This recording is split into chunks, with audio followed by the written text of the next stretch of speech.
subject on this episode is coming your way probably about 3 or 4 weeks after I'd originally anticipated that it would. Good morning to you. Good Wednesday morning. I'm Dejan Kovacevic of DK Pittsburgh Sports, and this is Daily Shot of Pirates. It comes your way bright and early every weekday. If you're into football and or hockey, I also offer daily shots of Steelers and Penguins that I hope you'll check out. Rays 4, Pirates 1 in St. Petersburg, Florida.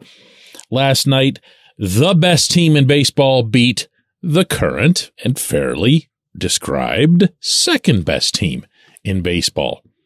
And it wasn't the worst showing by the visitors. To what I spoke about on yesterday's show, what you wanted to see more than anything else was that the Pirates would look like they belonged on the same field with these guys.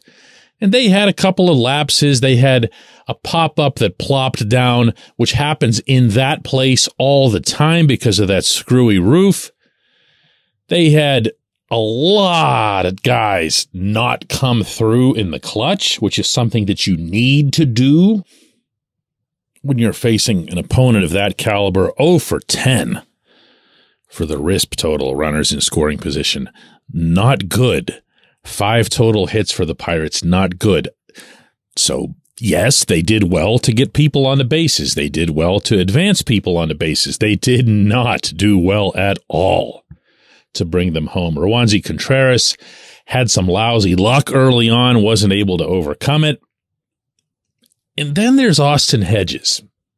And that right there is what I'd predicted way back in spring training, that we were going to spend a ton of time trying to run this dude out of town, because he came with the 180 career batting average. He came with the reputation and the performance to match of one of the game's better defensive catchers.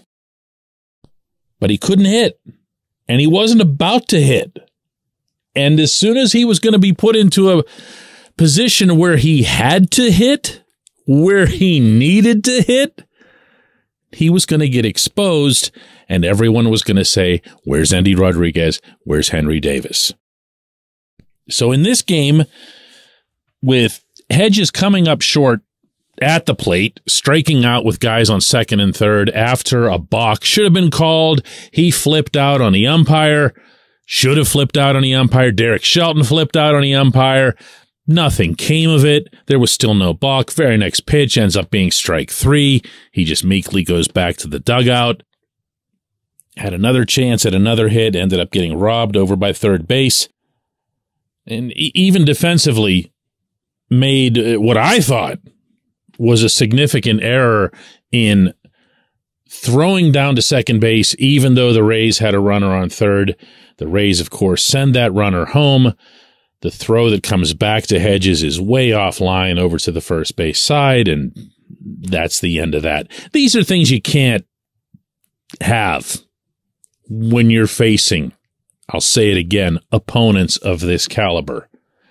The Rays don't have that hole in their lineup, and if the Rays are going to have the premier defensive anything at any position, they're probably going to come through. They're not going to make a call like that one. This was Hedges' explanation to reporters last night at Tropicana Field. The one with Franco. Yeah, that was the play that was called, and that's the play that I would do again. I wish I could have made a little bit of a better throw, but that was the play that we had on.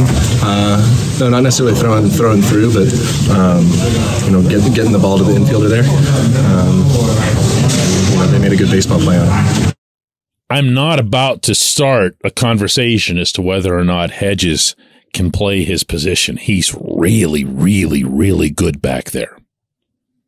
And for what it's worth, internally, he gets a ton of the credit for this surge, and it is a dramatic surge that you've seen in the Pirates pitching, particularly with their starters. He works with them as if he's one of them. He communicates with them, he straightens them out, and it doesn't matter if they're young or old. He's gotten credit for that from Johan Oviedo all the way up to Rich Hill, who really praised him after his last start. These are significant facets of the game. They're not to be lightly dismissed because he can't hit. However, he can't hit. And there are a couple of things that you can do about that if you're Derek Shelton. One, for God's sake, when you have guys on first and second and nobody out, do not use Tucupita Marcano to bunt them over so that you can set up Hedges.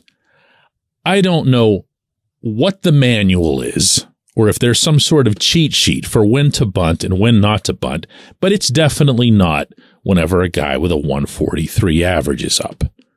That's a swing and a miss in every conceivable way, and that's squarely on the manager.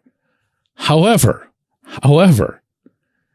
if you have the catchers in the fold that you're expecting to have, your entire lineup looks different.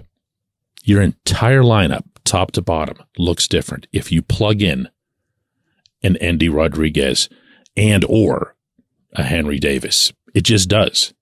Because either one of them, if they show up in the shape that you'd want them to, meaning the baseball shape, are going to be right there in the middle of your order, okay? These are not like somewhat okay hitters. Endy's the number one prospect in the system. Henry is the number one overall pick in his draft. These are really, really big-time potential hitters. So everything changes. Now, I'm also not here to start a conversation as to whether or not Endy and or Henry should be here already.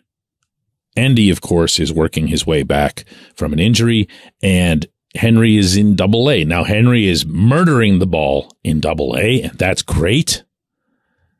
But you're going to need to see some progressions, and I actually do value to some extent the policies of making sure that you're not losing a guy in free agency before you need to, making sure that a guy doesn't break you through arbitration when he doesn't need to. But I'll tell you this, too. I would not mind seeing more of Jason DeLay. I understand that he appears to get incredible good fortune when he puts his bat on the ball. I don't know that I've ever seen someone like this. Hardly ever makes good contact, but the ball just ends up somewhere and he gets tons of hits. He's also, and this is according to Pirates management themselves, a very, very good defensive catcher. So if you've got one of them hitting 330 and the other one's hitting 130, you know, I'm not saying that he should supplant him, but, you know, when we come back, J1Q. This portion of Daily Shot of Pirates is brought to you by our friends at North Shore Tavern. That's directly across Federal Street from PNC Park. It's home of Steak on a Stone, an eating experience, underscoring the word experience. The steak is brought to you partially cooked on an 800-degree stone, and you do the rest. It's a ton of fun, it's a great meal, and it's a baseball atmosphere like no other in Pittsburgh. North Shore Tavern, right across Federal Street from PNC Park. Your front door, your car, your bike, your computer, your gun. Safety is a habit. Every day you lock and secure your home and everything you want to keep safe. Gun safety and responsible storage are no different, and the best way to help prevent accidents, misuse, and theft. If you have a firearm, own it, respect it, and secure it. Visit ProjectChildSafe.org. Brought to you by the National Shooting Sports Foundation and the Bureau of Justice Assistance. This segment's brought to you by Family Table. Mom-inspired, chef-prepared meals delivered straight to your door. No prep, no mess, just reheat, which gives you more time for your family or hobbies or going to the gym or whatever. Go to FamilyTablePGH.com. Use the code DK20 for 20% off and free delivery on your first order. Order by noon Thursday for Monday delivery. Family Table, bringing families back to the dinner table.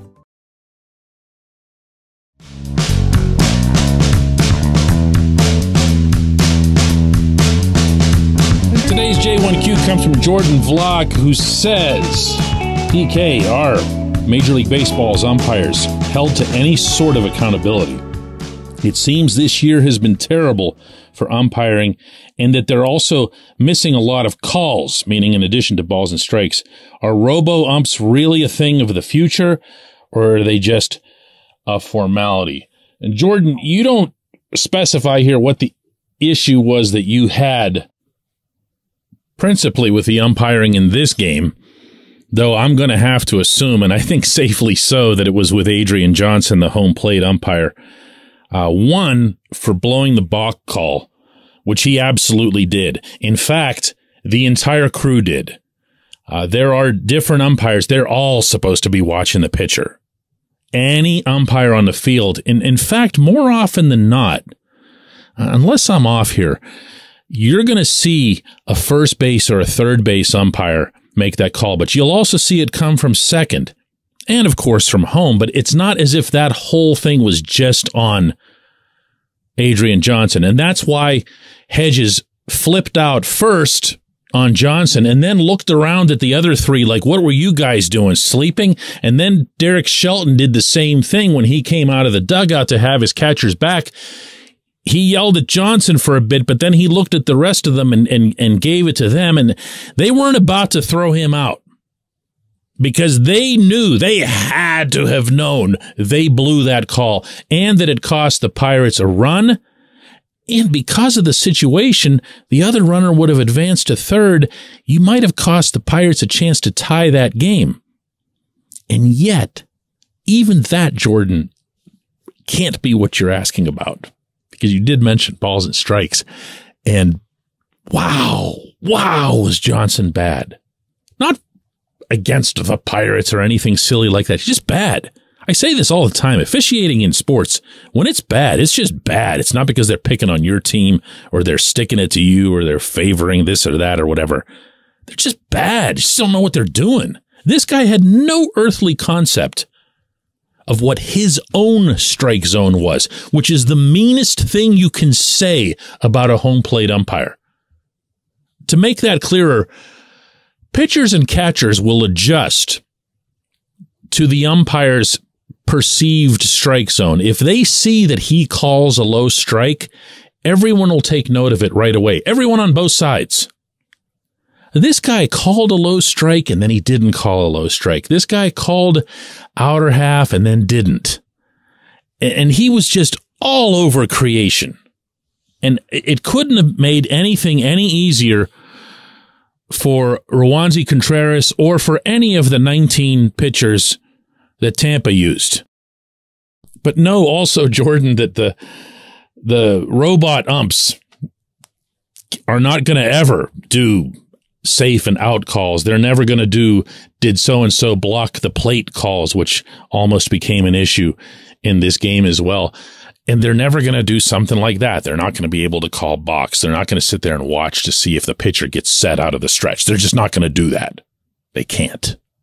Although you never know, really, with all these discussions everybody's having about AI, what they can do is call balls and strikes. And it's happening now in the minors.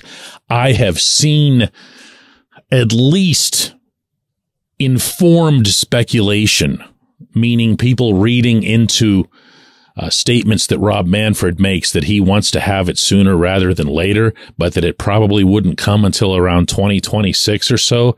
But then I also saw long-ish dates that were set for all of the changes that we saw happen this year. Nobody thought the pitch clock would be in this quickly. Nobody thought they'd be enlarging the bases and banning the shift and everything else, but it happened very fast. You know why?